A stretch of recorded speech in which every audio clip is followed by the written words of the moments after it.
నమస్తే, welcome to weekend exclusives. కొన్ని విషయాలు కొత్త ఆలోచనకు శ్రీకారం చుడతాయి. కొన్ని సంఘటనలు సమాజాన్ని ప్రశ్నిస్తాయి. కొన్ని నిర్ణయాలు సమాజానికి కొత్త మార్గాన్ని చూపుతాయి. కొన్ని ఆలోచనలు ఎంతో మందికి ఆదర్శంగా నిలుస్తాయి. ఇలాంటి వైవిధ్యమైన సమాచారాన్ని వారం వారం మీకు అందిస్తుంది వీకెండ్ ఎక్స్క్లూజివ్స్.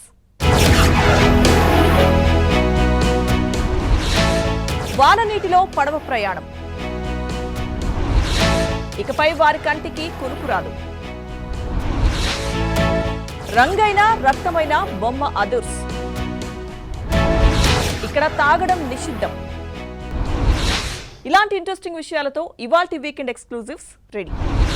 కొన్నిసార్లు మనలో ఉన్న టాలెంట్ ని గుర్తించకుండా మూస ధోరణిలోనే వెళ్తూ ఉంటాం. ప్రభుత్వ ఉద్యోగం, ప్రైవేట్ కొలువు అంటూ పరిగెత్తుతూ ఉంటాం. కానీ సరిగ్గా ఉపయోగించుకోవాలే కానీ ఆ దేవుడు మనకిచ్చిన టాలెంట్తోనే అద్భుతాలు సృష్టించవచ్చు. అలా తమని తాము నిరూపించుకున్న వారు ఎందరో. అలాంటి స్టోరీయే ఓ యువతిది కూడా. తనకు వచ్చిన పెన్సిల్ ఆర్ట్తో ఔరా అనిపించడంతో పాటు డబ్బులు కూడా సంపాదిస్తూ కుటుంబానికి అండగా నిలబడింది. వినూత్న ఆర్ట్స్తో మంచి గుర్తింపు సాధిస్తూ ఎంతో మందికి ఆదర్శంగా నిలుస్తుంది. ఆ యువతి స్టోరీ ఏంటో మనము చూసేద్దాం రండి.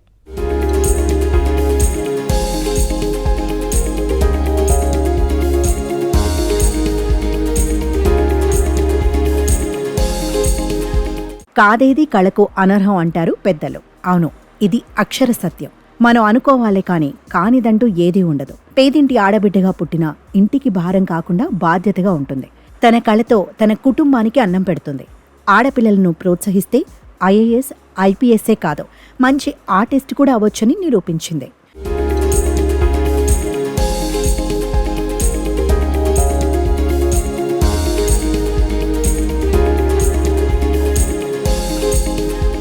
ఇదిగో ఇక్కడ కనిపిస్తున్న యువతి పేరు మాధవి. ఏలూరులోని కోడేలు ప్రాంతానికి చెందిన ఈ యువతి డిగ్రీ పూర్తి చేసింది. ఉద్యోగం కోసం ఎదురు చూడకుండా తన చిన్నప్పటి నుంచి ఇష్టంగా నేర్చుకున్న పెన్సిల్ ఆర్ట్ను ఇప్పుడు వ్యాపారంగా మలుచుకుంది. ఈ యువతి పెన్సిల్ పట్టిందంటే చాలు, చకచక మనిషి ముఖ చిత్రాన్ని ఇట్టే గీసేస్తుంది. ప్రస్తుత టెక్నాలజీ అందిపుచ్చుకొని మార్కెట్లో ఎటువంటి ఆర్ట్స్కి ఆదరణ ఉందో వాటిపై దృష్టి సారించి వాటిలో మెళకువలు నేర్చుకుంటుంది. అంతేకాదు, సోషల్ మీడియా ద్వారా తన ప్రతిభ కనపరుస్తూ కస్టమర్లను రాబట్టుకుంటుంది మాధవి.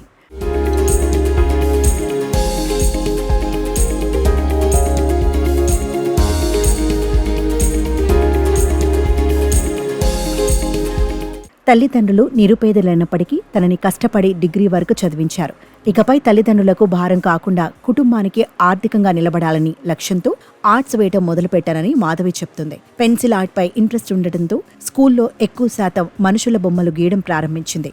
ప్రాక్టీస్ చేసే క్రమంలో ఎంతో మంది హేళన చేసినా అదేమీ పట్టించుకోకుండా పట్టు వదలకుండా ఆర్ట్స్లో మెలకువలు నేర్చుకుంది. అంతేకాదు, ప్రస్తుతం ట్రెండింగ్లో ఉన్న thread art, blood art, pencil art ఇలా పలు రకాల బొమ్మలు గీస్తూ టాలెంట్ కనబరిచి మార్కెటింగ్ చేస్తూ స్వయం ఉపాధి పొందుతుంది. మా ఫ్రెండ్స్ ఫేస్ ఆర్ట్ ట్రై చేయమని అడిగేవాళ్ళు చాలామంది. అలా ట్రై చేస్తూ ఉంటే అలా అలవాటు అయ్యింది. అప్పటి నుంచి నేను 2 years బ్యాక్ నుంచి డైలీ డ్రాయింగ్స్ వేస్తూనే ఉన్నాను. నాకు రాపోయినా వేస్తూనే ఉన్నాను. అలా ట్రై చేస్తూ ఉన్నా. ఇప్పుడు బాగా ఇంప్రూవ్ అయ్యిందని అనుకుంటున్నా. ఇంకా బాగా ఇంప్రూవ్ అవ్వాలనుకుంటున్నాను. ఇంకా ఓన్గా నేర్చుకున్నా. అంటే చిన్నప్పటి నుండి నాకు బాగా అలవాటు డ్రాయింగ్స్ అంటే. అసలు ఏ కాంపిటీషన్స్ వచ్చినా టీచర్స్ పంపించేవాళ్ళు నన్ను బాగా. డిగ్రీలోనే స్టార్ట్ చేసి చదువుకుంటూనే నేను డ్రాయింగ్స్ నేర్చుకున్నాను. డ్రాయింగ్స్ వేస్తూనే ఎగ్జామ్స్ అన్నీ బాగా రాసేదాన్ని. Colour art, pencil art, blood art బాగా వేస్తాను. థ్రెడ్ ఆర్ట్ అయితే రీసెంట్గా నేర్చుకున్నాను. స్పెషల్గా మా ఫ్రెండ్ కోసం నేను ట్రై చేశాను. థ్రెడ్ ఆర్ట్ 4 months బ్యాకే నేను నేర్చుకున్నాను. అలా అలవాటు చేసుకున్నా. అప్పటి నుంచి మామూలు స్టార్టింగ్ అయితే నేను పెన్సిల్ ఆర్టే వేసేదాన్ని. అలా అందరూ బ్లడ్ ఆర్ట్ బాగా ట్రెండింగ్లో ఉంది ఇలా ఏమనేవాళ్ళు బాగా. అప్పుడు నేర్చుకున్నా. పెయింటింగ్స్ అంటే చాలా ఇష్టం. పెయింటింగ్స్ కానీ నాకు వేయడం రాదు.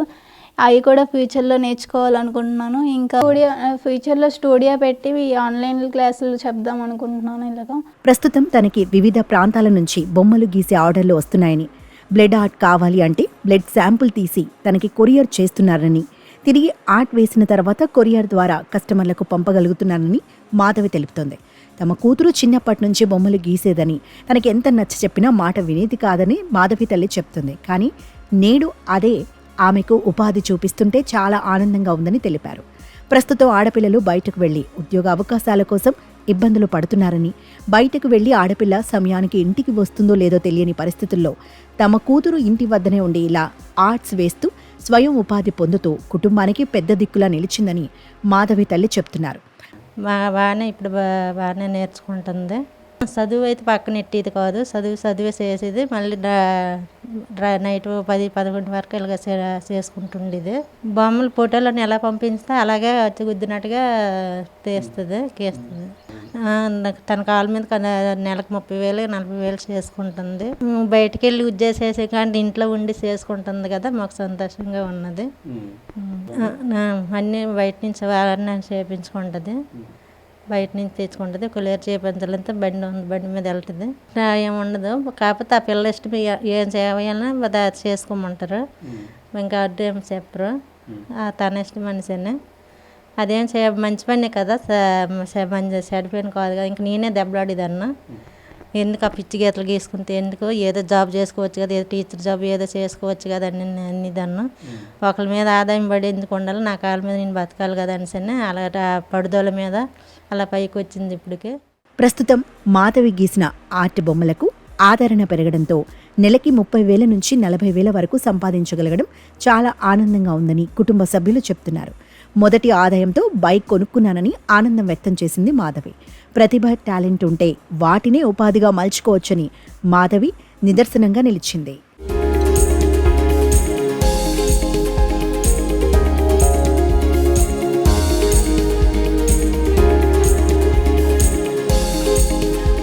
రోడ్డు ప్రమాదం, ఈ మాట ఎంత చిన్నదో దాని పర్యవసనాలు అంత పెద్దవి. చిన్న చిన్న తప్పుల వల్ల జరిగే రోడ్డు ప్రమాదాలు జీవితాలను తలకిందులు చేస్తుంటాయి. కారణం ఏదైనా అప్పటి వరకు సాఫీగా సాగిపోతున్న జీవితంలో భారీ కుదుపులకు కారణమవుతుంటాయి. ప్రాణాలు పోయే ఘటనలు కొన్నైతే బతికుండి జీవచ్ఛవంలా మారిపోయే సంఘటనలు కోకొల్లలు. అయితే ఈ రోడ్డు ప్రమాదాలకు నిద్రమత్తు కూడా ఓ ముఖ్య కారణం.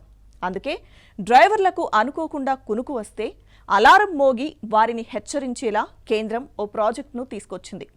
ఆ ప్రాజెక్ట్ ఏంటి, అది ఎలా పనిచేస్తుందో తెలుసుకుందాం రండి. వినియోగించుకుంటే మాకు ప్రమాదం అనేది జరగకుండా ఉంటుంది.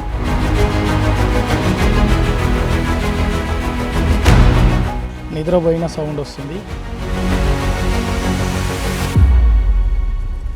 అలారం ఇచ్చేసి డ్రైవర్ని అలర్ట్ చేస్తుంది, ఇంకేమని అలారం వస్తుంది.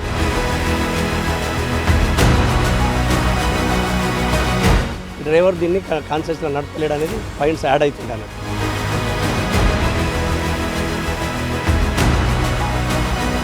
మన దేశంలో రోడ్డు రవాణా వ్యవస్థ చాలా పెద్దది. నిత్యం కోట్ల మంది జనాభా వాహనాల్లో తిరుగుతుంటారు. రోడ్డు ప్రమాదాలు పెద్ద సమస్యగా మారింది. ఏటా జరిగే యాక్సిడెంట్స్లో లక్షల మంది ప్రాణాలు కోల్పోతున్నారు. నిర్లక్ష్యం, నిద్రమత్తు, ఇలా కారణాలు ఎన్ని ఉన్నా నష్టం జరిగిన తర్వాత పూడ్చలేంది. టెక్నాలజీ అభివృద్ధి చెందుతోంది. ఆర్టిఫిషియల్ ఇంటెలిజెన్స్ అందుబాటులోకి వచ్చాక ఎన్నో మార్పులు చోటు చేసుకున్నాయి. ఈ క్రమంలోనే రోడ్డు ప్రమాదాలను తగ్గించడంలో ఏఐ కీలక పాత్ర పోషిస్తుంది. ఏఐను ఉపయోగించి కొత్త డివైజ్ను తయారు చేశారు. దేశంలో రోడ్డు ప్రమాదాలను తగ్గించేందుకు కేంద్రం నిర్ణయం తీసుకుంది. ఇందులో భాగంగా ఐరాస్తే ప్రాజెక్టును తీసుకొచ్చారు. దీన్ని నాగ్పూర్ మున్సిపల్ కార్పొరేషన్ పరిధిలో ఆర్టీసీ బస్సుల్లో మొదట ప్రయోగాత్మకంగా అమలు చేశారు.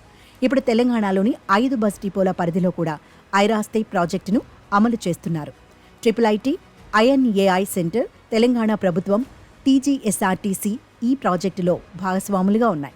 ఇందులో advanced driver assistant system, driver monitoring system వినియోగించారు.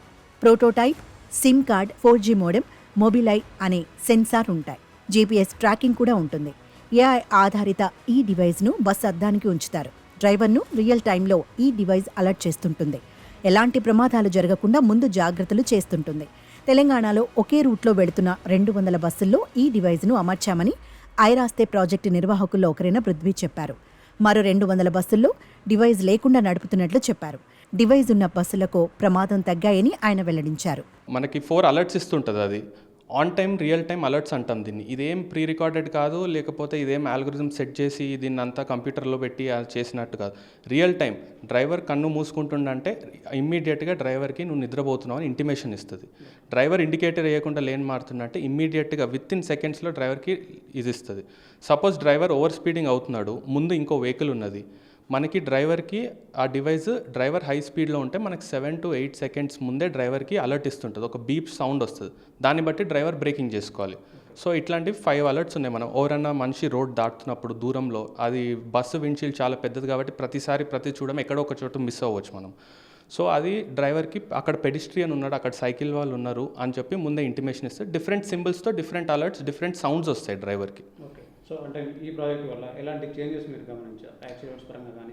So ఈ ప్రాజెక్ట్ చేసి 2 years అయింది. సో మేము డేటా మొత్తం అనలైజ్ చేసేసి రిపోర్ట్స్ అన్ని రెడీ చేసాము. సో ఆ రిపోర్ట్స్ వచ్చేసి మేము ఎట్లా చేసామంటే కంపారిజన్ 200 ఆర్టీసీ బస్సెస్లో డివైస్ పెట్టాము, 200 ఆర్టీసీ బస్సెస్లో డివైస్ పెట్టలే. ఈ 400 బస్సెస్ ఒకటే రూట్లో వెళ్తాయి, డైలీ అదే రూట్లో వెళ్తాయి, మన డైలీ సేమ్ హైవేస్లో వెళ్తాయి. ఈ అన్ని కంపేర్ చేస్తే మేము డివైస్ పెట్టిన బస్సెస్లో 40% యాక్సిడెంట్స్ తక్కువే ఉన్నది డివైస్ లేని బస్సెస్తో పోల్చుకుంటే మనం. సో ఈ విధంగా మేము ఎక్స్పెక్ట్ చేసాము.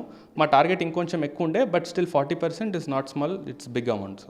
సో డ్రైవర్స్ నుంచి ఎట్లాంటి ఫీడ్బ్యాక్ వచ్చిందండి? స్టార్టింగ్లో డ్రైవర్స్ కొంచెం ఇన్సెక్యూర్గా ఫీల్ అయ్యారు, దట్ ఈ డివైస్ మానిటర్ చేస్తుంది అదేమో అని చెప్పేసి. తర్వాత మల్టిపుల్ ట్రైనింగ్ సెషన్స్ ఇచ్చేసి డ్రైవర్కి రివార్డ్స్ ఇచ్చిన తర్వాత, అండ్ ఆల్సో ఎవ్రీ మంత్ మేము టాప్ 5 డ్రైవర్స్ని కేటగరైజ్ చేస్తాం మాకు వచ్చే డేటా ప్రకారం. ఎవరు బాగా నడుపుతున్నారు అనేసి వస్తే వాళ్ళకి ఎవ్రీ మంత్ రిటైర్మెంట్ ఫంక్షన్లో డిపోలో అందరి ముందు వాళ్ళకి పిలిచి గిఫ్ట్ ఇచ్చి వాళ్ళకి సర్టిఫికేట్ ఇచ్చి వాళ్ళని ఒక ఎంకరేజ్మెంట్ చేస్తాం మేము ఎవ్రీ మంత్.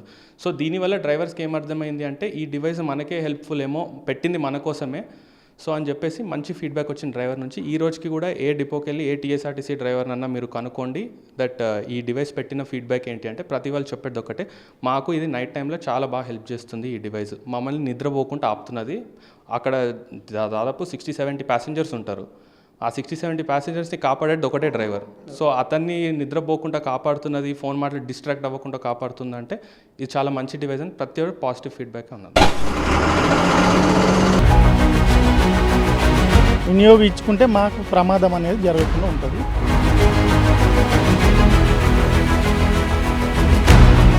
నిద్రపోయిన సౌండ్ వస్తుంది. అలారం ఇచ్చేసి డ్రైవర్ని అలర్ట్ చేస్తుంది, ఇంకేమని అలారం వస్తుంది.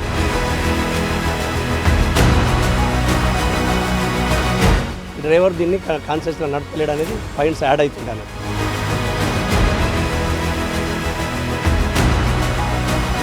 బస్ డ్రైవర్ ముందున్న వాహనానికి దగ్గరగా వెళితే బజర్ సౌండ్ ఇస్తుంది. పాదాచారులు అడ్డుగా ఉన్న అలర్ట్ చేస్తుంది. సిగ్నల్ వేయకుండా లైన్ దాటినా, ఓవర్ స్పీడ్ వెళ్లినా బజర్ సౌండ్స్ను వినిపిస్తుంది. జీపీఎస్ వ్యవస్థతో AI పరికరాలు అనుసంధానించి ఉంటాయి. ఈ డివైస్ వల్ల తమకు ఉపయోగకరంగా ఉందని బస్ డ్రైవర్లు చెబుతున్నారు. నిద్రపోకుండా అలర్ట్ చేస్తున్నాయని అంటున్నారు. నేను లహారీ బండి నడిపిస్తాను, ఏసీ బండి, సూపర్ లెగ్జర్ నడిపిస్తాను. ఈ డివైజర్ పెట్టిన తర్వాత మాకు చాలా ఉపయోగాలు ఉన్నాయి. దీనివల్ల యాక్సిడెంట్ కాకుండా కూడా సౌండ్ వస్తుంది, లెఫ్ట్ రైట్ పోయిన సౌండ్ వస్తుంది, నిద్రపోయిన సౌండ్ వస్తుంది, మనిషి రోడ్డు దాటుతుంటే కూడా సౌండ్ వస్తుంది. దీనివల్ల చాలా ఉపయోగాలు ఉన్నాయి. వినియోగించుకుంటే మాకు ప్రమాదం అనేది జరగకుండా ఉంటుంది. ఒకవేళ వినియోగించుకోకపోతే మా తోటి మేము చేసుకున్న ప్రమాదాలు కొని తెచ్చుకున్నట్టు ఉంటాయి. కాకపోతే మనం దాటే దాన్ని బట్టి, మనం చేసే దాన్ని బట్టి, మన సెల్ఫ్ డ్రైవింగ్ చేసుకోవడం వల్ల మనం కొంచెం అలర్ట్గా ఉండి ఈ డ్రైవర్ దీన్ని కాన్షియస్గా నడపలేడు అనేది ఆటోమేటిక్గా ఇవి పాయింట్స్ యాడ్ అవుతుంటాయి అన్నట్టు. దాన్ని బట్టి బాబు నీకు ఇది పలానా డ్రైవర్ ఈరోజు అని దీని గురించి కూడా మేము మోటివేషన్ చేసినాడు. ఇండికేటర్ వేసుకొని ఇప్పుడు లైన్ క్రాస్ చేస్తున్నాడు, లైన్ క్రాస్ చేసినప్పుడు ఇండికేటర్ వేసుకొని పోతే అక్కడ మనకి ఇది కూడా చెప్తుంది అంటూ. ఐరాస్తే ద్వారా ప్రమాదాలు జరుగుతున్న ప్రాంతాలను కూడా గుర్తిస్తారు. ఈ నివేదికను ప్రభుత్వానికి సమర్పిస్తారు. తద్వారా మున్ముందు మరిన్ని ప్రమాదాలు జరగకుండా అక్కడ తగిన జాగ్రత్తలు తీసుకుంటారు. వినియోగించుకుంటే మాకు ప్రమాదం అనేది జరగకుండా ఉంటుంది.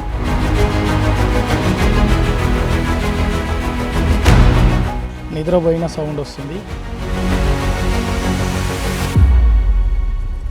అలారం ఇచ్చేసి డ్రైవర్ని అలర్ట్ చేస్తుంది, ఇంకేమని అలారం వస్తుంది.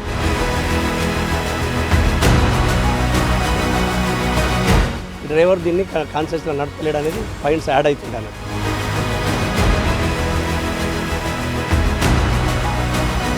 మద్యం ఏరులై పారుతున్న రోజులివి. మంచినీళ్లు దొరకని ఊళ్ళో కూడా మద్యం సీసాలు దొరుకుతాయి. అలాంటిది ఓ గ్రామమంతా కలిసి మద్యాన్ని ముట్టుకోము అనే ప్రతిజ్ఞ చేశారు. అంతేకాదు తమ ఊరిలో మద్యం అమ్మకాలు కూడా ఉండొద్దని తీర్మానం చేసి ఔరా అనిపించారు. ఇంతకీ ఏంటా గ్రామం? వారు ఈ నిర్ణయం తీసుకోవడానికి కారణమేంటి తెలుసుకుందాం రండి.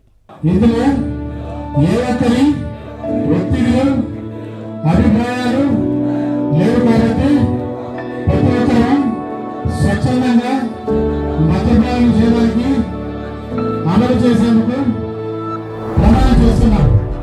మద్యానికి ఎంతో మంది బానిసలవుతున్నారు. దీనివల్ల కుటుంబాల్లో ఆర్థిక ఇబ్బందులే కాదు, గొడవలకు దారి తీస్తోంది. ప్రతి గ్రామంలో బెల్ట్ షాపులు ఎక్కువవడం, విచ్చలవిడిగా మద్యం దొరకడంతో పరిస్థితులు ఇలా మారుతున్నాయి. తెలంగాణలోని ఓ గ్రామ ప్రజలు ఏకగ్రీవంగా సంచలన నిర్ణయం తీసుకున్నారు. తమ గ్రామంలో బెల్ట్ షాపులు ఉండొద్దని, అక్కడున్న ప్రజలు ఎవరూ మద్యం సేవించకూడదని ప్రతిజ్ఞ చేశారు. గాంధీ జయంతి సందర్భంగా ఈ పనికి పూనుకున్నారు.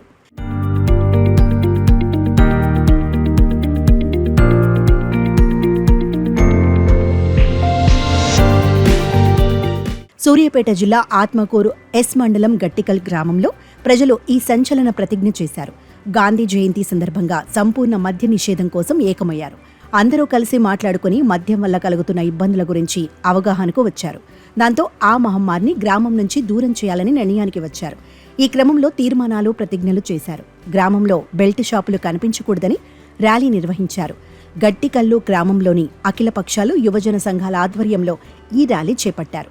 ఇక నుంచి గట్టిగల్ గ్రామంలో ఎవరూ మద్యం అమ్మకూడదని, అలాగే ఎవరూ లిక్కర్ తాగొద్దని ప్రతిజ్ఞ చేశారు. గట్టిగల్ గ్రామ ప్రజలమను మేము ఎట్టి పరిస్థితుల్లోనూ మద్యం సేవించం, కుటుంబ, గ్రామ అభివృద్ధి, సంక్షేమం కోసం పాటుపడతామంటూ ప్రతిజ్ఞ చేశారు. గాంధీ జయంతి సందర్భంగా అందరూ ఒకేసారి ప్రామిస్ చేశారు. మద్యం విక్రయిస్తే జరిమానాలు విధించబడతాయని తీర్మానించుకున్నారు.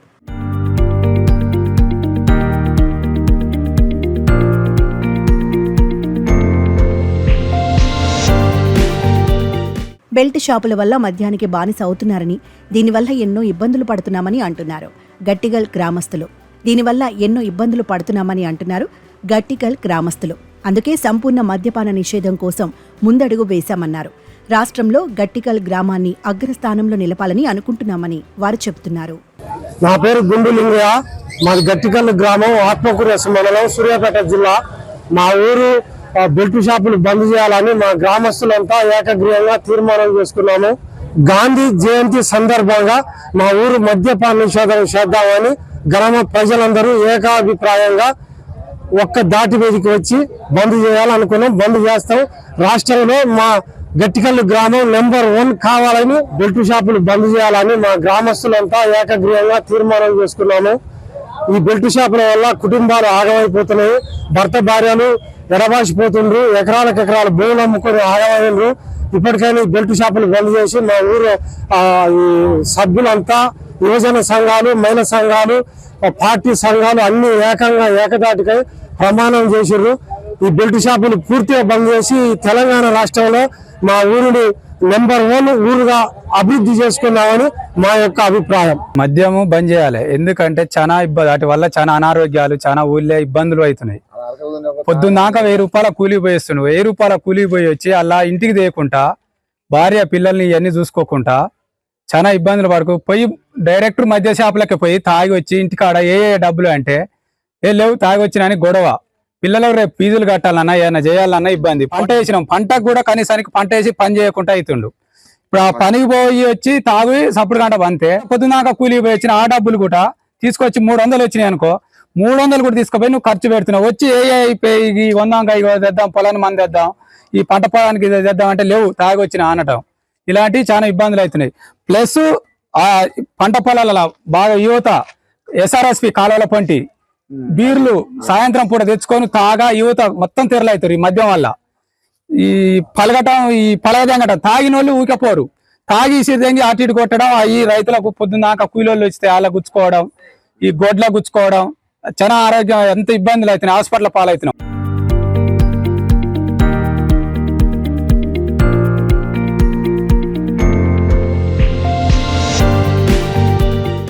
అసలు వర్షాలు కురవకపోయినా అతిగా వర్షాలు కురిసినా ఇబ్బందులు తప్పవు.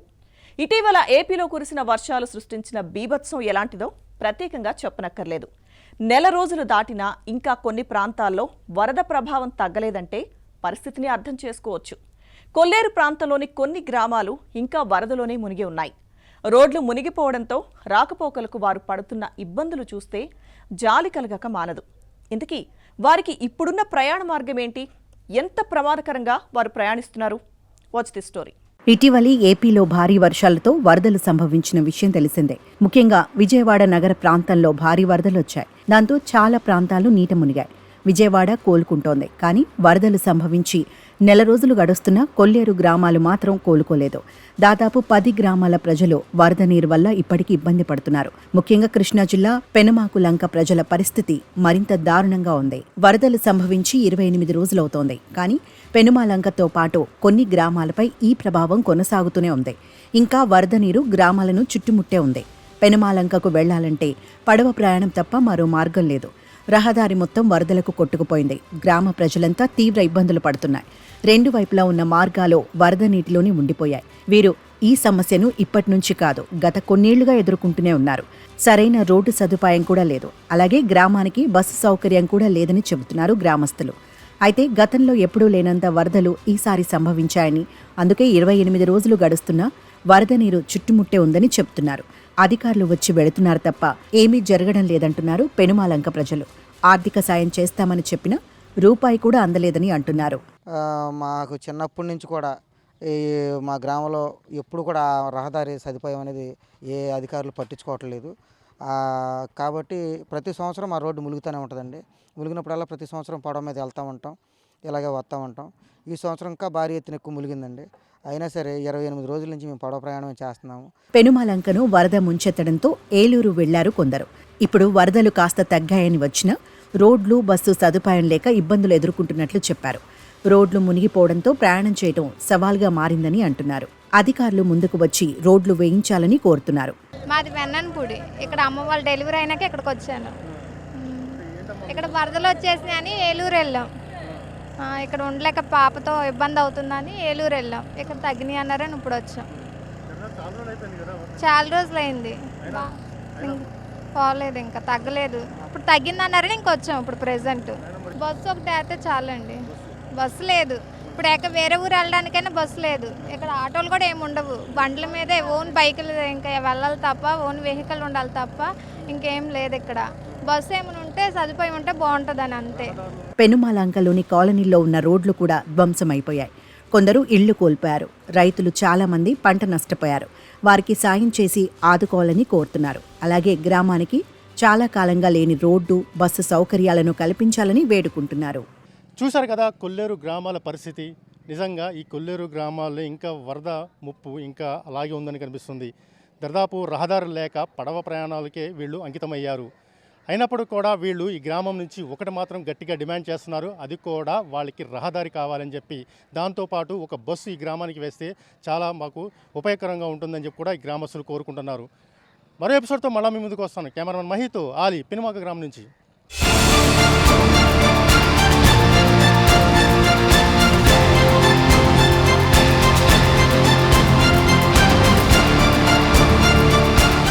ఇది ఈ వారం వీకెండ్ ఎక్స్క్లూజివ్స్. నెక్స్ట్ వీక్ మళ్ళీ కలుద్దాం. Keep watching ABN.